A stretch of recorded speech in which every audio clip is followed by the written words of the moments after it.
ডাল মে তো কুছ কালা হ্যায় দয়া। কি ব্যাপার, এত সকাল সকাল এই ম্যাডামের খোঁজ পাওয়া গেল? হেই এভরিওয়ান, সুপ্রভাত সবাইকে বাড়ির ছোট মেয়ের ছোট্ট মিনি ব্লগে ওয়েলকাম। নো, আমি এবার ভেবেই নিয়েছি ল্যাদ লাগে তো কি হয়েছে, প্রত্যেকদিন সকালে উঠে সবার আগে ওয়ার্কআউট করব। যদিও ম্যাডামের সকাল বলতে ওই 9:30-10টাই বোঝায়। আর কি, ব্রেকফাস্ট করে টুই করে চলে গেলাম জিমে। তো আজ আমি ভেবেছিলাম একটু চেস্ট ওয়ার্কআউট করবো আর এর সাথে একটু কোর মাসালে। আর তোমাদের বাড়ির ছোট মেয়ে যেহেতু 5 মিনিটই সিরিয়াস থাকতে পারে নিজের জীবনে, তাই ওয়ার্কআউটের পরই শুরু হয়ে গেল আমার ফাজলামো।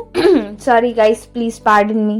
দূর বাবা, ছোড়ো ইয়ে সব দুঃখ কি বাতে। এরপর আবারও একটু এক্সারসাইজ করে আবারও একটু ডান্স করে আমি হয়ে গেলাম রেডি, কারণ কি এখন আমাদের একটু কাজে বেরোতে হবে। এরকে আগে জিত হ্যাঁ গাইস, এইটাই আমি মনে মনে ভেবে প্রতিবার এদের সাথে বেরোই। এরপর বাড়ি আসা মাত্রই যেই না লাঞ্চ করে ছাদে গেছি, দেখি আমাদের ছাদ বাগানে এসছে একটা নতুন সদস্য। এরপর আমার গাছপালাকে একটুখানি দেখে স্নান টান করে 1 ঘন্টার একটুখানি দুপু দিয়ে আবার চলে গেলাম জিমে। মানে এটা হয়ে গেছে আমার আসল বাড়ি এখন। এই সমস্ত বন্ধু বান্ধবদের সাথে থাকলে কোন মানুষটা ঠিক করে ওয়ার্কআউট করতে পারে বলো তো? এই যে মহেন্দ্র বাহুবলীর মতো দাঁড়িয়ে আছে। আমাকে কুছ कहनाই নেই, কি জানি খাওয়ার আগে আমার কেন রিগ্রেট হয় না, আমি তো এটাই বুঝতে পারি না।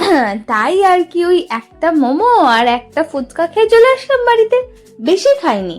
তো আজকের জন্য ইতনা ही। अच्छा चलता हूँ दोस्तों, दुआ में याद रखना, टाटा।